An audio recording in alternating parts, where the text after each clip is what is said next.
नमस्कार मित्रांनो, मी शुभम पवार. मित्रांनो, रेशन कार्ड धारकांसाठी आनंदाची बातमी आहे. रेशन धान्याऐवजी आता पैसे मिळणार आहेत.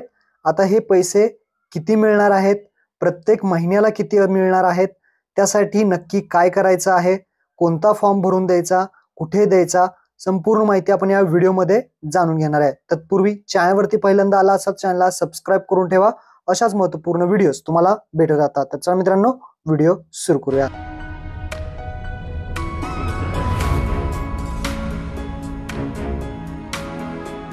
तर मित्रांनो, तुम्ही पाहू शकता महाराष्ट्र शासन अन्न नागरी पुरवठा व ग्राहक संरक्षण विभागातर्फे 20 जून 2024 रोजी हा GR जो आहे तो काढण्यात आलेला आहे.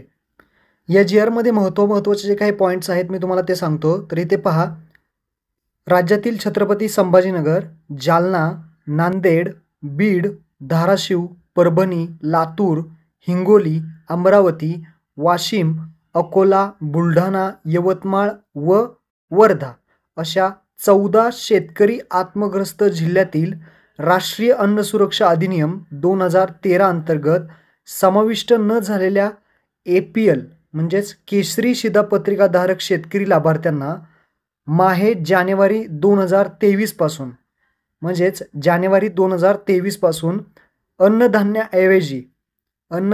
म्हणजे रेशन धान्याऐवजी प्रत्येक महिन्याला प्रत्येक लाभार्थ्याला 150 रुपये देत आहे.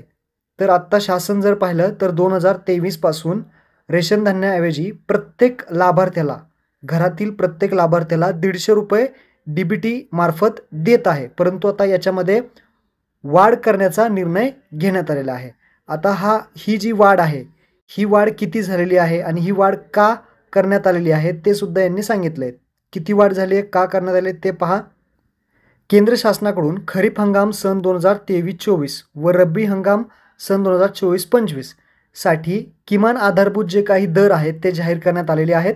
आणि त्याच्या पार्श्वभूमीवरती जे काही 14 शेतकरी आत्मग्रस्त जिल्ह्यातील दारिद्र्य रेषेवरील APL केशरी रेशन शिधापत्रिकाधारक जे आहेत, APL म्हणजेच केशरी शिधापत्रिकाधारक शेतकरी लाभार्थ्यांना थेट रोख रक्कम डायरेक्ट बेनिफिट ट्रान्सफर योजनेअंतर्गत देण्यात येत असल्याने या रकमेमध्ये वाढ करून सुधारित वाढीव रोख रक्कम 2024 मध्ये देणे आवश्यक आहे आणि त्यानुसार इथे ही रक्कम वाढवण्यात आली आहे. आता किती रक्कम आहे, तर राज्यातील छत्रपती संभाजीनगर, जालना, नांदेड, बीड, धाराशिव, परभणी, लातूर, हिंगोली, अमरावती, वाशिम, अकोला, बुलढाणा, यवतमाळ व वर्धा अशा 14 शेतकरी आत्मग्रस्त जिल्ह्यातील राष्ट्रीय अन्न सुरक्षा अधिनियम 2013 अंतर्गत समाविष्ट न झालेल्या APL केशरी शिधापत्रिकाधारक शेतकऱ्यांना लाभार्थ्यांना एप्रिल 2024 पासून प्रत्येक लाभार्थ्याला आता 150 ऐवजी 170 रुपये इतकी रक्कम लाभार्थ्याच्या आधार संलग्न बँक खात्यात थेट हस्तांतरित करण्यात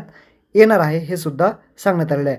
तर प्रत्येक लाभार्थ्याला 170 रुपये असे तुमच्या घरात किती व्यक्ती आहेत ते पहा आणि त्यानुसार कॅल्क्युलेशन करा. तर अशा प्रकारे ही जी काही रक्कम आहे ती वाढवण्यात आली आहे.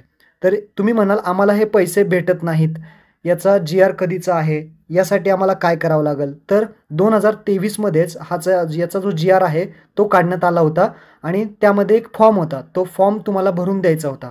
तो फॉर्म सुद्धा मी तुम्हाला डिस्क्रिप्शनमध्ये देतो.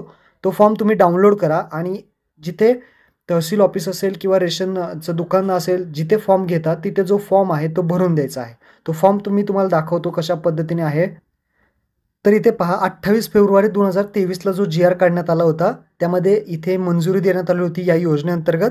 आणि हा जो फॉर्म आहे पाहू शकता, 5व्या नंबरला हा जो 5 पेजेसचा आहे, 5वं जे पेज आहे ते हा 5वं पेज फक्त तुम्हाला प्रिंट करायचं आहे.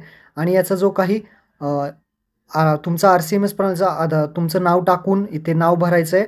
त्यानंतर पेनाने तुमचा आधार कार्डचा 12 अंकी नंबर टाकायचा आहे.